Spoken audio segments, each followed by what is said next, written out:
बिस्मिल्लाहिर्रहमानिर्रहीम। अस्सलाम वालेकुम डियर स्टूडेंट्स।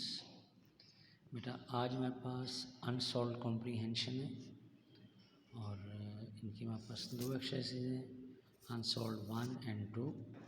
ये आपके notes page 411,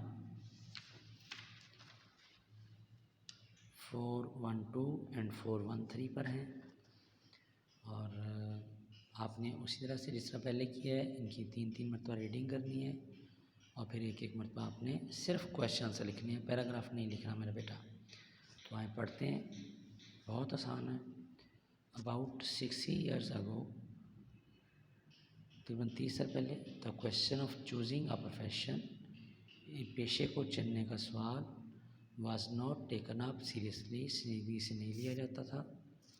a son generally follows the trade of his father, एक बेटा आमतौर पर अपने बाप का पेशा अख्तियार कर लेता था। But nowadays one can take up a trade one likes, लेकिन आजकल कोई भी अपनी पसंद का पेशा अख्तियार कर सकता है। The students who make the right choice of a profession, वो तालिब इल्म जो अपने पेशे का सही इंतखाब करते हैं, आर ऑलवेज सक्सेसफुल, हमेशा कामयाब रहते हैं। For the right choice of a profession, पेशे की सही इंतखाब के लिए, there should be some definite aim, को ख़ास मकसद होना चाहिए। The students who do not have any definite aim, वो तालिब इल्म जिनके पास कोई एम नहीं होता, suffer lot in the end, बाद में बड़ी परेशानी उठाते हैं। They also have a difficulty in finding employment, उनको रोज़गार तलाश करने में भी बड़ी परेशानी का सामना करना पड़ता है। इन चूजिंग अ प्रोफेशन, पेशे को चुनने में।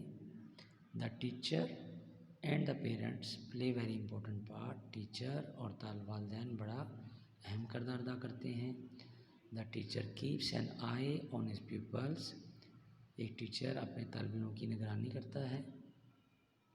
ही स्टडीज़ देयर हैबिट्स, वो उनकी आदत को पढ़ता है। So he can put his peoples on the right path of life, ताकि वो अपने शागिर्दों को ज़िंदगी के सही रास्ते पे डाल सकें।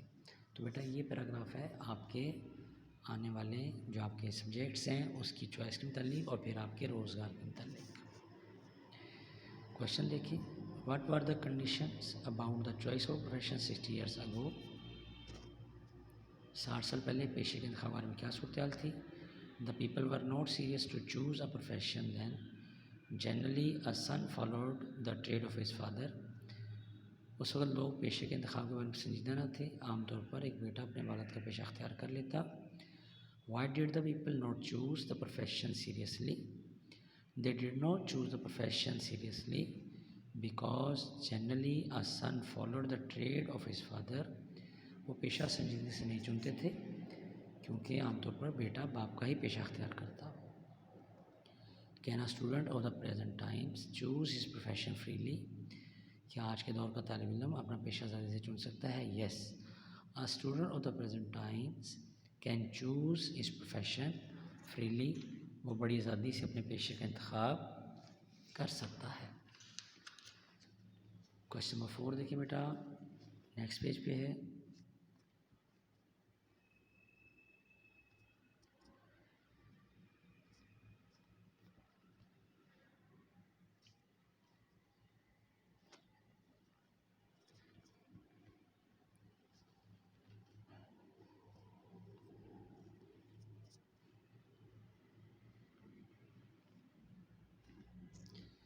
बेटा क्वेश्चन नंबर 4 है, what is the advantage of a right choice of a profession, कि पेशे के सही इंतखाब का क्या फ़ायदा है।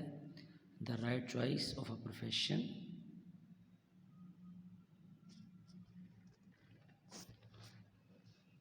Makes one successful in life, सही इंतखाब इंसान को अपनी ज़िंदगी में कामयाब बनाता है। How can a student choose his profession rightly, एक तालिब इल्म अपना पेशा किस तरह सही चुन सकता है। He can choose a right profession if he has a definite aim in his life, वो अपने पेशे को सही तौर पर चुन सकता है अगर वो उसका कोई ख़ास मकसद ज़िंदगी में हो। What will be the difficulty for student who is reading without a definite aim? उस तालिब इल्म के लिए क्या मुश्किल पेश आ सकती है जो कि किसी मकसद के बगैर पढ़ रहा है। He would suffer in the end, वो बाद में जाके तकलीफ़ उठाएगा। It would be difficult for him to get a job, उसके लिए मुलाजमत मिलने में मुश्किल पेश आएगी। और क्वेश्चन 7 है, how can a teacher help his people in making a choice of profession? पेशा मुंतखब करने में एक उस्ताद किस तरह अपने शागिर्द की मदद कर सकता है। A teacher knows the test and habits of a student, एक टीचर अपने तालिब इल्म के ज़ौक़ के बारे में वाकिफ़ होता है। He can guide him in choosing the right profession, वो उसे सही पेशा मुंतखब करने में उसकी रहनुमाई कर सकता है।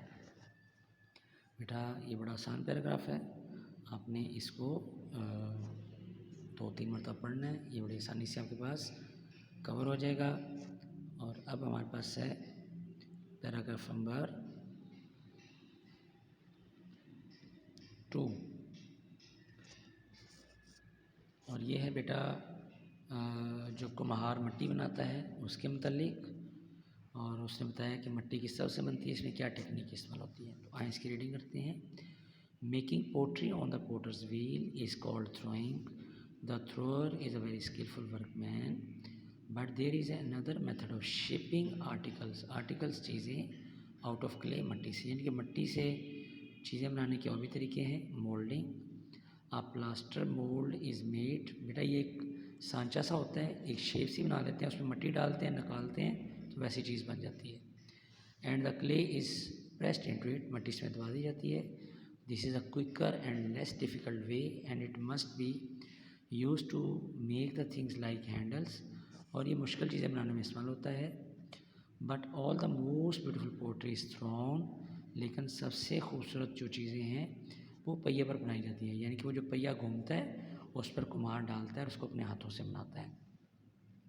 When a piece of pottery is taken off the wheel, जब कोई भी मिट्टी का बर्तन उतारा जाता है, it is put aside to dry, खुश्क रखने के लिए एक तरफ रखा जाता है। After which a design may be painted on it, फिर इस पर एक डिज़ाइन पेंट कर दिया जाता है। With special colours that will stand great heat, जिसके पास स्पेशल कलर होते हैं और जो कि आग पे पकाया जाता है।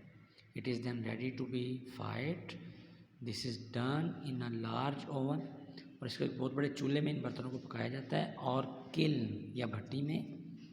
The pieces of pottery are placed in the earthenware, ज़मीन के नीचे इन बर्तनों को रखा जाता है। टब्स, ज़ेर ज़मीन बने हुए टब्स में, आर कॉल्ड सैगर्स, इनको सैगर्स करते हैं।